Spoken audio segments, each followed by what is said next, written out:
Hello friends, welcome to my YouTube channel. आज का हमारा टॉपिक है क्रॉनिक ऑब्स्ट्रक्टिव पल्मोनरी डिसऑर्डर या फिर COPD। So let's start the video.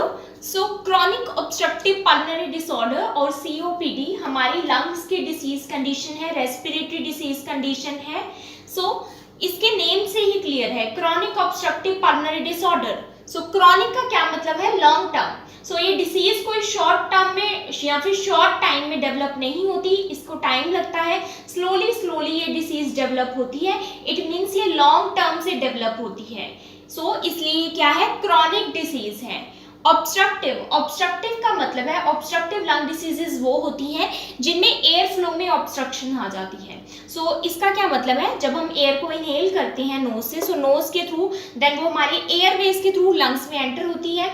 So Airways से जो हमारे एयरवेज हैं, सपोज ट्रैकिया है या फिर ब्रोंकाई है, ब्रोंक्यूल्स है, इनमें क्या आ जाएगी? कोई ऑब्स्ट्रक्शन आ जाएगी। सो सपोज यहाँ पर ऑब्स्ट्रक्शन आ गई है तो जो एयर है वो अंदर एंटर नहीं हो पाएगी हमारे एयरवेज में। हमारे एल्वियोलाई क्या है, जिससे एक्चुअल गैस एक्सचेंज होता है, वहां तक नहीं पहुंच पाएंगी।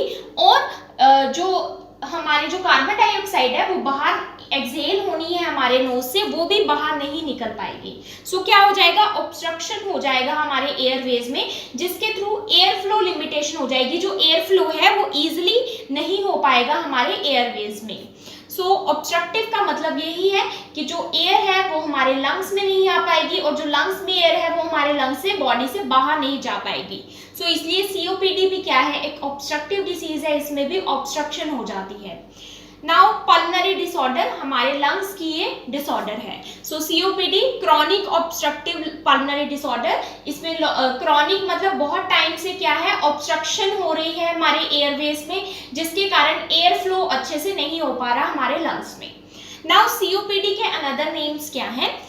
एक तो यही हो गया क्रॉनिक ऑब्स्ट्रक्टिव पल्मोनरी डिसऑर्डर, इसको क्रॉनिक ऑब्स्ट्रक्टिव पल्मोनरी डिसीज भी कहते हैं, क्रॉनिक ऑब्स्ट्रक्टिव लंग डिसीज भी कहते हैं, COLD कोल्ड, या फिर chronic air flow limitation, CALB बोलते हैं, क्रॉनिक एयर फ्लो लिमिटेशन।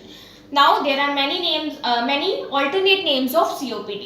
सबसे पहले हम COPD की डेफिनेशन देख लेते हैं कि COPD में होता क्या है। So COPD chronic obstruction of the flow of air through the airways and out of the lungs. So ये मैंने पहले ही बता दिया कि इसमें क्या है? क्रॉनिक ऑब्स्ट्रक्शन हो जाएगी एयरवेज में, जिसके कारण जो एयर है वो लंग्स के अंदर एंटर नहीं हो पाएगी इजिली, और जो एल्वियोलाई में एयर है, मींस जो कार्बन डाइऑक्साइड है, वो हमारे लंग्स से बाहर नहीं जा पाएगी इजिली, ऑब्स्ट्रक्शन हो जाएगी। Which is progressive and irreversible. Now this is important. Progressive का क्या मतलब है? कि ये धीरे धीरे वर्स होती जाती है, धीरे धीरे ये और सीवियर होती जाती है। सो ये प्रोग्रेस करती है डिसीज, एक ही स्टेज पर नहीं रहती। सपोज लेस सीवियर थी पहले, अब सीवियर हो गई है। सो ये मतलब आगे की तरफ, मतलब सीवियरिटी की तरफ प्रोग्रेस करती है, वर्स होती जाती है COPD। एंड इरिवर्सिबल का क्या मतलब है? कि ये नॉर्मल कंडीशन पर वापस नहीं आती। सो सपोज COPD पहले लेस सीवियर थी, अब सीवियर हो गई है, तो ये सीवियर से दोबारा लेस सीवियर या फिर नॉर्मल नहीं होगी, सीवियर ही रहेगी। तो ये नॉर्मल कंडीशन पर, एक बार लंग्स में जो डैमेज हो गया है वो नॉर्मल कंडीशन पर नहीं आएगा वापस COPD में। सो COPD क्या है? इरिवर्सिबल है, रिवर्सिबल नहीं है। बट जो इसके सिम्टम्स हैं वो हम ट्रीटमेंट के थ्रू कंट्रोल कर सकते हैं। इसको और ज़्यादा सीवियर होने से हम रोक सकते हैं ट्रीटमेंट के थ्रू, लेकिन बिल्कुल नॉर्मल कंडीशन पर वापस नहीं ला सकते। So this is irreversible, COPD is irreversible. Now COPD क्या है? एक सिंगल डिसीज कंडीशन नहीं है। ये COPD एक सिंगल डिसीज नहीं है, इसमें बहुत सारे डिसीज का ग्रुप है। सो बहुत सारे से मेरा मतलब है दो या दो से ज्यादा डिसीजेस इसमें इंक्लूड होती हैं। सो जब दो या दो से ज्यादा लंग डिसीजेस इसमें इंक्लूड होंगी, सो ये क्या है? एक डिसऑर्डर है, ये क्या है? एक ग्रुप ऑफ डिसीज है। क्रॉनिक ऑब्स्ट्रक्टिव पल्मोनरी डिसऑर्डर क्या है? एक ग्रुप ऑफ डिसीज है, जिसमें कौन कौन सी डिसीजेस आती हैं? फर्स्ट आता है एम्फाइसीमा। सो एम्फाइसीमा। सेकेंड आता है क्रॉनिक ब्रोंकाइटिस। सो ये दोनों डिसीज कंडीशन सबसे इंपॉर्टेंट है। अगर ये दोनों डिसीज कंडीशन प्रेजेंट है साथ में, तो वो क्या बनेगी? COPD। Chronic obstructive pulmonary disorder, ये दोनों कंडीशन मिलकर बनाती हैं। सो ये दोनों तो इम्पोर्टेंट है, इसके साथ साथ और कंडीशंस भी हो सकती हैं जैसे कि इरिवर्सिबल एस्थमा या फिर ब्रोंकाइटिस। सो इन कंडीशंस को हम अब पढ़ लेते हैं। सो ये आपको ध्यान में रखना है कि सीओपीडी ये इन डिसीजेस का ग्रुप है। नाउ एम्फाइसीमा क्या होता है? एम्फाइसीमा में क्या होता है, हमें पता है कि जो हमारा ट्रैकिया है वो डिवाइड हो जाता है किसमें, primary bronchi, right primary bronchi right lung में जाता है, left primary bronchi left lung में, देन प्राइमरी ब्रोंकाई से सेकेंडरी ब्रोंकाई जो कि हर लोब में जाता है, देन सेकेंडरी से टर्शियरी ब्रोंकाई जो लंग के हर सेगमेंट में जाता है, टर्शियरी ब्रोंकाई देन और ज्यादा स्मॉलर एयरवेज में डिवाइड हो जाता है जिनको बोलते हैं ब्रोंक्यूल्स, एंड ब्रोंक्यूल्स के एंड्स पर क्या कनेक्टेड होते हैं, एयर सैक्स। सो ये एयर सैक्स या फिर एल्वियोलाई जिनसे एक्चुअल गैस का एक्सचेंज होता है। सो इस तरह से होता है। ये प्राइमरी ब्रोंकाई है, ये देन डिवाइड हुआ है सेकेंडरी ब्रोंकाई में, देन सेकेंडरी टर्शियरी में डिवाइड हुआ है, देन टर्शियरी अगेन डिवाइड होते हैं स्मॉलर ब्रोंक्यूल्स में, एंड इन स्मॉलर ब्रोंक्यूल्स के एंड्स पर क्या कनेक्टेड होती हैं, एल्वियोलाई, राइट। इन एल्वियोलाई के थ्रू गैस का एक्सचेंज होता है, ऑक्सीजन हमारे ब्लड में एंटर होती है, कार्बन डाइऑक्साइड हमारे ब्लड से लंग्स के थ्रू देन नोज के थ्रू एक्सहेल हो जाती है। नाउ एम्फाइसीमा की हम बात करें कि एम्फाइसीमा में क्या होता है। सो एम्फाइसीमा क्या होता है, एम्फाइसीमा में ये जो एयर सैक्स हैं, सो ब्रोंक्यूल्स के टर्मिनल्स पर क्या कनेक्टेड है, एयर सैक्स या फिर एल्वियोलाई कनेक्टेड है। एम्फाइसीमा में इन एयर सैक्स की वॉल क्या हो जाएगी, डैमेज हो जाएगी। सो इन एयर सैक्स की वॉल जब डैमेज हो जाएगी तो इनकी जो इलास्टिसिटी है, इलास्टिसिटी का मतलब है जो एयर सैक्स ऐसे एक्सपेंड होते थे जब एयर आती थी एंड देन रिकॉइल हो जाते थे, दोबारा अपनी नॉर्मल जो शेप है उसमें वापस आ जाते थे। सो ये इलास्टिसिटी एल्वियोलाई की वॉल्स के डैमेज होने की वजह से ये इलास्टिसिटी एल्वियोलाई लूज कर देते हैं, इलास्टिसिटी डैमेज हो जाती है। तब क्या होता है, जब इनमें इन्फ्लामेशन हो गई, सो इन्फ्लामेशन की वजह से एल्वियोलाई क्या हो जाते हैं, थिक हो जाते हैं, इनकी जो वॉल्स है बहुत ज़्यादा थिक हो जाती हैं और डैमेज हो जाती हैं। ब्रोंक्यूल्स जो है वो कोलैप्स हो जाते हैं जिसकी वजह से जो एयर है वो ईजिली एक्सचेंज नहीं हो पाती, एयर फ्लो में डिफिकल्टी आती है, एयर फ्लो ऑब्स्ट्रक्टेड हो जाती है। सो एम्फाइसीमा में क्या होता है, impaired gas exchange from destruction of the walls of over distended alveoli.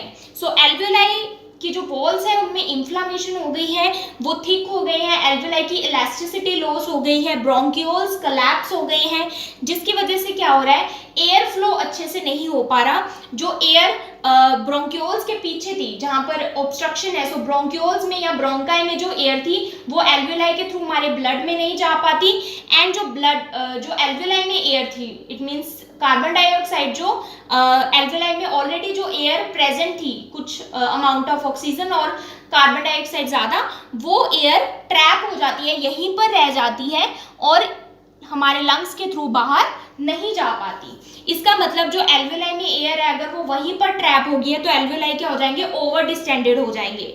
अगर ये नॉर्मल है एल्वियोलाई, सो एक्सपेंडेड या फिर डिस्टेंडेड, ओवर ज़्यादा इन्फ्लेट हो जाएंगे एयरवे, जो एयर इनमें प्रेजेंट थी वो ओवर इन्फ्लेमेशन हो जाएगी एल्वियोलाई की, क्योंकि एयर फ्लो नहीं हो पा रहा, एयर ट्रैप हो गई है एल्वियोलाई में, इसलिए ये जो एल्वियोलाई है वो डिस्टेंडेड हो जाएंगे, उनकी वॉल्स डैमेज हो जाएगी, इन्फ्लामेशन हो जाएगी, इलास्टिसिटी इसमें प्रेजेंट नहीं रहेगी। सो फर्स्ट कंडीशन है एम्फाइसीमा जो कि क्रॉनिक ऑब्स्ट्रक्टिव पल्मोनरी डिसीज में होती है। सेकेंड कंडीशन है क्रॉनिक ब्रोंकाइटिस। सो ब्रोंकाइटिस का क्या मतलब है कि ये जो ब्रोंकाई है या फिर ब्रोंक्यूल्स हैं, ये दोनों क्या हो जाएंगे, इनमें इन्फ्लामेशन हो जाएगी। सो ब्रोंकाइटिस का मतलब है इनमें इन्फ्लामेशन हो जाना इन एयरवेज में। सो ये एयरवेज हैं ब्रोंकाई जिनके थ्रू एयर का एक्सचेंज हो रहा है, क्योंकि इन्हीं के थ्रू एयर ट्रैवल कर कर हमारे एयर सैक्स में आएगी और एयर सैक्स से ट्रैवल कर कर हमारे नोज के थ्रू बाहर जाएगी। सो ये जो ब्रोंकाई है इनमें इन्फ्लामेशन हो गई जो कि क्रॉनिक है, काफी टाइम से हो रही है, जिसकी वजह से क्या होगा, एक्सेसिव म्यूकस सिक्रेट होगा। सो एक्सेसिव म्यूकस भी क्या करेगा, एक ऑब्स्ट्रक्शन कोज करेगा। जब इनकी इन्फ्लामेशन हो गई है और म्यूकस सिक्रेट हो रहा है, सो मैं म्यूकस को ब्लू से ड्रॉ कर देती हूँ। सो म्यूकस सिक्रेट हो रहा है, सो म्यूकस की वजह से क्या होगा कि एक तो जो फर्स्ट इसमें क्या हुआ है, क्रॉनिक ब्रोंकाइटिस में इन्फेक्शन या फिर इन्फ्लामेशन हो गई है ब्रोंकाई की, जिसकी वजह से जो वॉल्स हैं ब्रोंकाई के वो थिक हो गई हैं। इन्फ्लामेशन से क्या होता है, वॉल्स थिक हो जाती है, एक्सेसिव म्यूकस भी सिक्रीट हो रहा है, जिसकी वजह से जो ब्रोंकाई है, एयरवेज हैं वो ज्यादा नैरो हो गए हैं। सो सपोज ये है नॉर्मल एयरवे, राइट। अब इस एयरवे में क्या हो गई है, इन्फ्लामेशन हो गई है। सो ये इन्फ्लामेशन मैंने रेड से यहाँ ड्रॉ कर दी है। सो ये है इन्फ्लामेशन। अब इन्फ्लामेशन की वजह से क्या हुआ, नैरो हो गए थोड़े से एयरवेज, क्योंकि इन्फ्लामेशन की वजह से वॉल क्या हो गई, थिक हो गई। अब यहाँ पर इन्फ्लामेशन की वजह से एक्सेसिव म्यूकस भी सिक्रीट हो रहा है, क्योंकि इन्फेक्शन हुआ है। सो ये है म्यूकस। सो म्यूकस की वजह से क्या हुआ है, वॉल और ज्यादा नैरो हो गई है, एयरवेज और ज्यादा नैरो हो गई हैं, जिसकी वजह से अब एयर का जो एक्सचेंज है वो लिमिट हो गया है, गैस एक्सचेंज में लिमिटेशन आ रही है। नाउ ये दोनों इंपॉर्टेंट है, जो कि अगर ये दोनों कंडीशंस हैं, ये नहीं भी है, सो इट मीन सीओपीडी है। नाउ नेक्स्ट क्या है, इरिवर्सिबल एस्थमा। सो एस्थमा वैसे क्या होता है, रिवर्सिबल डिसीज कंडीशन होती है, ये ट्रीटमेंट से ठीक हो जाती है। लेकिन एस्थमा अगर इरिवर्सिबल का मतलब है कि उस पर मेडिसिन रिस्पॉन्स नहीं कर रही है एस्थमा पे, सो वो जो इरिवर्सिबल एस्थमा है अगर वो भी इंक्लूडेड है, so that is COPD. So asthma में हमें पता ही क्या होता है कि एयरवेज में इन्फ्लामेशन हो जाती है, उनमें कॉन्स्ट्रिक्शन या फिर नैरोइंग हो जाती है, जिसकी वजह से क्या होता है, एयर फ्लो ऑब्स्ट्रक्शन हो जाता है। सो एस्थमा में भी क्या होता है, इन्फ्लामेशन की वजह से एक्सेसिव म्यूकस सिक्रीट होता है, नैरोइंग हो जाती है एयरवेज की। और एस्थमा में एक और चीज होती है कि एयरवेज हाइपर रिस्पॉन्सिव हो जाते हैं, हाइपर एक्टिव हो जाते हैं।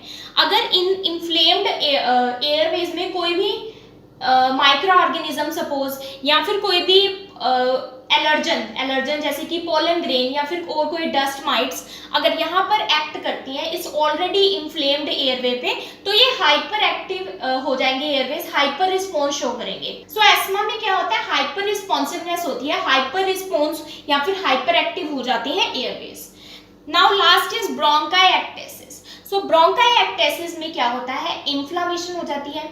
इन्फ्लामेशन किसी भी चीज से हो सकती है, ब्रोंकाई की कोई इन्फेक्शन की वजह से हो सकती है। सो इन्फ्लामेशन की वजह से वहां म्यूकस सिक्रीट होता है और ये म्यूकस वहीं पर चिपक जाता है, जो ब्रोंकाई है उनकी वॉल्स में म्यूकस चिपक जाता है। ज्यादा म्यूकस वहां एक्यूमुलेट होने के कारण, स्टिक होने के कारण क्या होता है, इन्फेक्शन के चांसेस बढ़ जाते हैं, और इन्फेक्शन के चांसेस बढ़ रहे हैं, म्यूकस और ज्यादा एक्यूमुलेट हो रहा है, इन्फ्लामेशन हो रही है।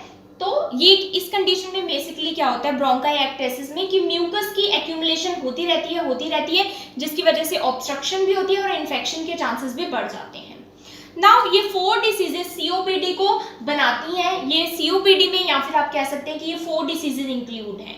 अब ये 4 डिसीजेस का जो नटशेल है, जो क्या क्या पॉइंट्स निकलते हैं, फर्स्ट पॉइंट तो ये निकलता है इन्फ्लामेशन। सो जो एयरवेज हैं, चाहे वो हमारे ब्रोंकाई हो या हमारे एल्वेलाई हो, जिनके थ्रू एक्चुअल गैस एक्सचेंज होता है, उनमें क्या हो जाती है, इन्फ्लामेशन। सो इन्फ्लामेशन की वजह से क्या होता है, ये रेड हो जाती हैं, इनकी जो वॉल्स हैं वो ज़्यादा थिक हो जाती हैं, डैमेज हो जाती हैं।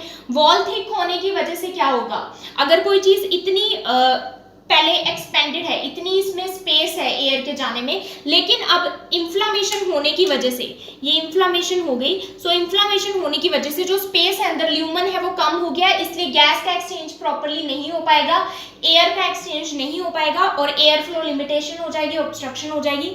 So first very important point is inflammation.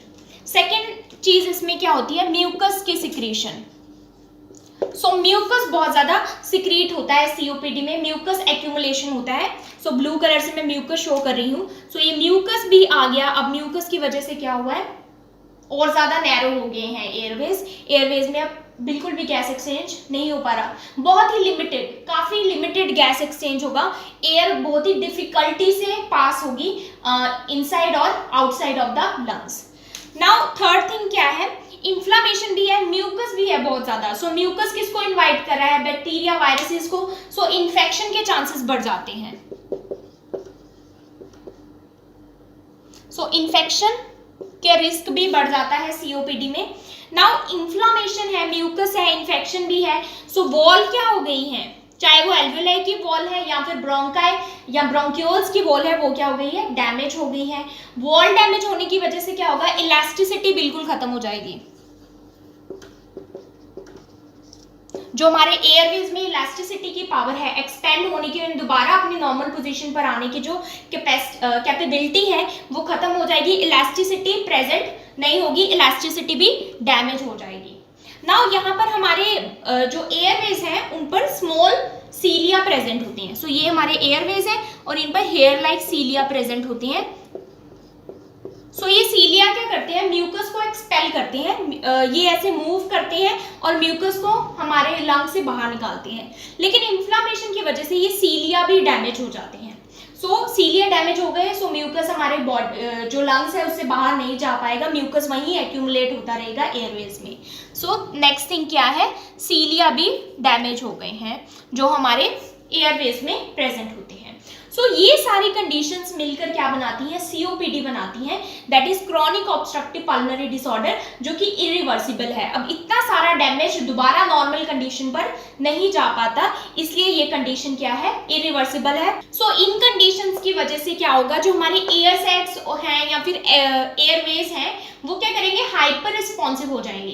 कोई भी एंटीजन हो चाहे या फिर कोई और एलर्जन हो, जैसे कि पोलन हो, डस्ट हो, सो उसके लिए हाइपर रिस्पॉन्स शो करेंगे, जो कि एस्मा में भी होता है। सो ये सारी कंडीशंस मिलकर क्या करेंगी, क्रॉनिक ऑब्स्ट्रक्टिव पल्मोनरी डिसीज या फिर क्रॉनिक ऑब्स्ट्रक्टिव पल्मोनरी डिसऑर्डर को कॉज करेंगी, जिसकी वजह से क्या होगा, ऑब्स्ट्रक्शन हो जाएगी, एयर एंटर नहीं हो पाएगी लंग्स में, या फिर जो प्राइमली इसमें क्या होता है कि जो एयर सैक्स में एयर प्रेजेंट है वो वहीं पर ट्रैप हो जाएगी और वो बाहर नहीं जा पाएगी हमारे लंग्स से।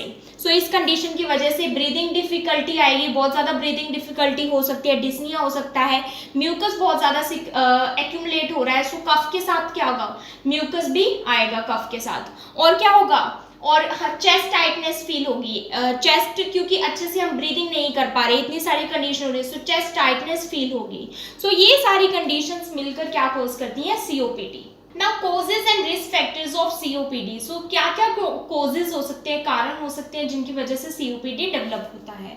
So first very important cause क्या है, सिगरेट स्मोकिंग। सो अगर कोई पर्सन लॉन्ग टर्म से सिगरेट स्मोक कर रहा है, सिगरेट स्मोकिंग क्या है, अगर कोई लॉन्ग टर्म से सिगरेट स्मोकिंग कर रहा है तो वो स्लोली क्या कर रहा है, हमारे एयरवेज को इरिटेट कर रहा है, इन्फ्लेम कर रहा है, जिसकी वजह से सीओपीडी डेवलप होता है in most of the cases. So first important जो कोज है सीओपीडी का वो क्या है, cigarette smoking, long term cigarette smoking and other irritant. Other irritant का मतलब है अगर आप सेकेंड हैंड स्मोक से एक्सपोजर कर रहे हैं, लाइक सपोज आपके पास कोई स्मोकिंग कर रहा है एंड आप उससे एक्सपोज हो रहे हैं लॉन्ग टर्म से, सो वो भी एक रीजन हो सकता है कि सेकेंड हैंड स्मोकर में भी वो जो सीओपीडी है वो डेवलप हो सकता है। सिगरेट स्मोकिंग से भी हो सकता है, सिगार स्मोकिंग से हो सकता है, कोई एयर पोल्यूशन की स्मोक है, एयर पोल्यूशन के पास आप बहुत ज़्यादा एक्सपोज हो रहे हैं एयर पोल्यूशन से तो भी हो सकता है, डस्ट से बहुत ज़्यादा आप एक्सपोज हो रहे हैं, या फिर कोई और स्मोक है जिससे आप एक्सपोज हो रहे हैं। सो अदर इरिटेंट से भी सीओपीडी डेवलप होता है, जो कि लॉन्ग टर्म से आपके जो एयरवेज हैं उनको इरिटेट कर रहा है। देन है एम्फाइसीमा। सो एम्फाइसीमा तो हमने देख ही लिया। सो एम्फाइसीमा क्या है, हमारे जो एयर सैक्स हैं एल्वेलाई, उनकी वॉल्स में डैमेज हो गया है, इन्फ्लामेशन हो गई है, इलास्टिसिटी लॉस हो गई है। सो एम्फाइसीमा एंड देन नेक्स्ट है क्रॉनिक ब्रोंकाइटिस। सो क्रॉनिक ब्रोंकाइटिस क्या है, जो हमारे ब्रोंकाई है उनमें क्रॉनिक टाइम से, काफ़ी टाइम से इन्फ्लामेशन हो रही है, जिसकी वजह से नैरोइंग हो गई है इन्फ्लेम्ड एयरवेज में एंड म्यूकस ज़्यादा सिक्रीट हो रहा है। सो एम्फाइसीमा एंड क्रॉनिक ब्रोंकाइटिस ये दोनों क्या है, ये भी कोज है, ये एक्चुअली दोनों अगर डिसीज कंडीशन प्रेजेंट है तो क्या है, COPD. Then alpha 1 antitrypsin deficiency. So alpha 1 antitrypsin deficiency भी एक कोज है सीओपीडी का। सो अल्फा 1 एंटीट्रिप्सिन क्या होता है, एक प्रोटीन होता है जो कि हमारे लीवर से प्रोड्यूस होता है।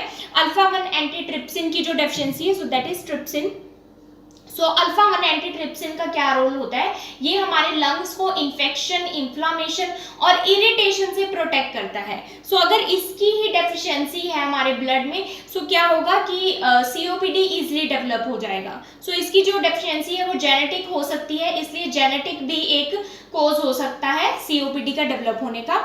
नाउ और क्या रिस्क फैक्टर्स है, exposure to smoke. So smoke मैंने ऑलरेडी एक्सप्लेन किया, चाहे वो आप सेकेंड हैंड स्मोक से एक्सपोजर हो रहे हैं, आप खुद स्मोकिंग नहीं करते लेकिन स्मोक से आपका एक्सपोजर हो रहा है, एयर पोल्यूशन से हो रहा है एक्सपोजर, या फिर आपके कोई फ्यूम से, जैसे बर्निंग फ्यूल होता है जो उनसे फ्यूम्स निकलती हैं उनसे एक्सपोजर हो रहा है, या फिर और कोई चूल्हा स्मोक है या फिर एयर पोल्यूशन की स्मोक है, सो उनसे आपका एक्सपोजर हो रहा है। बेसिकली स्मोक से अगर एक्सपोजर हो रहा है तो आपके जो एयरवेज है वो इरिटेट हो रहे हैं और सीओपीडी डेवलप हो सकती है। देन एस्मा, सो एस्मा भी एक रिस्क फैक्टर है। अगर आपको एस्मा है, आपके जो एयरवेज हैं वो नैरो हैं, इन्फ्लेम्ड है, म्यूकस सिक्रीट हो रहा है, हाइपर रिस्पॉन्स शो कर रहे हैं कोई भी इरिटेंट के लिए, एस्मा में क्या होता है एयरवेज हाइपर रिस्पॉन्सिव हो जाते हैं, कोई भी अगर हाइपर एक्टिव हो जाते हैं कोई भी एलर्जन के लिए, अगर कोई भी चाहे वो डस्ट हो, पोलन हो, एंटीजन हो, उसके लिए हाइपर रिस्पॉन्स शो करते हैं। सो एस्मा भी क्रॉनिक टाइम से अगर आपको एस्थमा है सो वो सीओपीडी डेवलप हो सकता है। देन है occupational exposure to dust and chemicals. Now जो एस्थमा है, अगर एस्थमा आपको है और आप स्मोकिंग भी करते हैं तो डेफिनेटली काफ़ी ज़्यादा चांसेस हो जाते हैं इंक्रीज सीओपीडी के। Then occupational exposure to dust and chemicals. Occupational exposure का मतलब है कि फैक्ट्री से या फिर जहाँ पर आप वर्क कर रहे हैं वहाँ पर आपका डस्ट और केमिकल से बहुत ज़्यादा एक्सपोजर है तो वो क्या करेंगे इरिटेट करेंगे आपके एयरवेज को, इन्फ्लामेशन कोज करेंगे जिसकी वजह से नैरोइंग होगी, एयर फ्लो ऑब्स्ट्रक्शन होगी एंड अल्टीमेटली सीओपीडी डेवलप होगी। Then exposure to fumes from burning fuel. Burning fuel से जो फ्यूम्स निकलती हैं अगर उनसे आप एक्सपोजर में है ज़्यादा तो भी आपकी वॉल्स इरिटेट हो सकती हैं एयरवेज की और सीओपीडी डेवलप हो सकती है। देन जेनेटिक भी होता है। जेनेटिक कैसे होता है, अल्फा 1 एंटीट्रिप्सिन की अगर डेफिशिएंसी है, जेनेटिक है वो, तो वो लाइक फैमिली टू फैमिली भी ये सीओपीडी डेवलप हो सकती है। Now pathophysiology of COPD. COPD का जो पूरा प्रोसेस है, ये डिसीज कंडीशन कैसे डेवलप होती है वो हम देखेंगे पैथोफिजियोलॉजी में।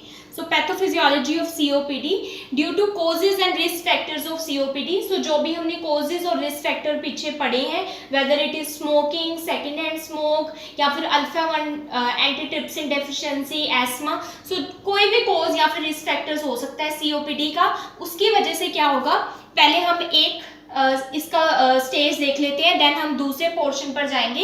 एक पोर्शन में क्या हो रहा है, continual bronchial irritation and inflammation. So continual bronchial, जो हमारे ब्रोंकाई हैं, चाहे वो लार्जर ब्रोंकाई हैं या स्मॉलर ब्रोंक्यूल्स, उनमें क्या हो रहा है कंटिन्यू इरिटेशन। इरिटेशन किसी भी वजह से हो सकता है जो हमने पीछे कॉजेस पढ़े थे।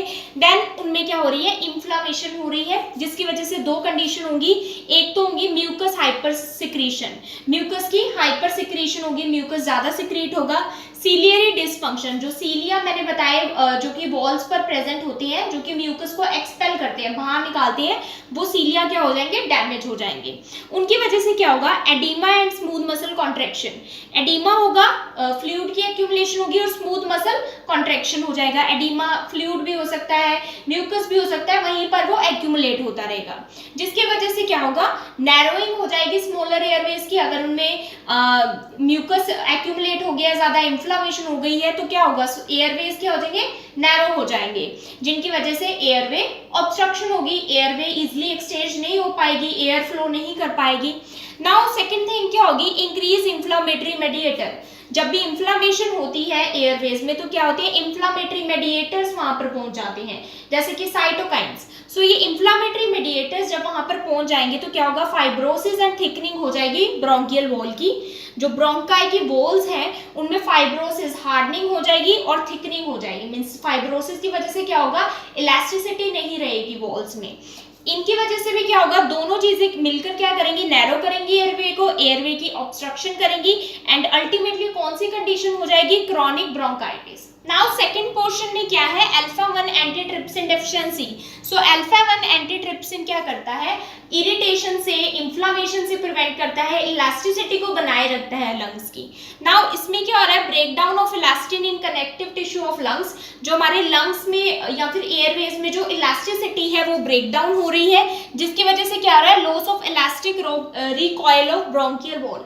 जो ब्रोंकियल वॉल में एक्सपेंशन होती थी, एयर जब आती थी एक्सपेंशन होती थी, दोबारा रिकॉइल रिकॉयल होते थे, वो रिकॉयल और इलास्टिसिटी क्या हो रही है, लॉस हो गई है, जिसकी वजह से क्या हुआ है, destruction of alveolar walls and capillaries.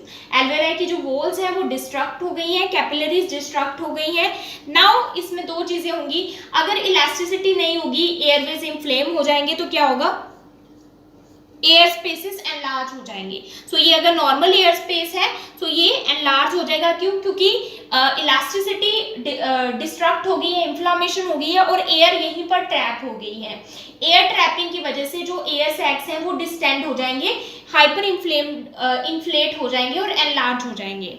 Air trapping on expiration, जब एक्सपायर करेंगे, एक्सपेल करेंगे एयर को, तो एयर क्या है, एक्सपेल नहीं हो पाएगी और एयर यहीं पर ट्रैप रह जाएगी। सो एयर ट्रैपिंग होगी। Impaired gas diffusion, impaired gas diffusion का क्या मतलब है कि जो CO2 एयर सैक से देन हमारे लंग्स से बाहर जानी थी नोज के थ्रू, एंड ऑक्सीजन अंदर आनी थी हमारे ब्लड में, सो ये क्या होगी, इम्पेयर्ड हो गई। गैस का जो डिफ्यूजन है या गैस का जो एक्सचेंज है वो भी इम्पेयर्ड हो जाएगा, एंड अल्टीमेटली ये सारी कंडीशंस क्या कोज करती है, एम्फाइसीमा। सो एम्फाइसीमा और क्रोनिक ब्रोंकाइटिस, ये दो कंडीशन मिलकर क्या करेंगी, COPD, chronic obstructive pulmonary disease को कोज करेंगी। Now clinical manifestations of COPD, clinical manifestations मतलब साइन एंड सिम्टम्स। सो क्या क्या सिम्टम्स और साइन शो होंगे जब पर्सन को COPD होगा। सो फर्स्ट सिम्टम है क्रॉनिक कफिंग। सो क्रॉनिक कफिंग, पर्सन को बहुत ज्यादा टाइम से कफ हो रही होगी एंड कफ के साथ वो स्पूटम एक्सपेल करेगा।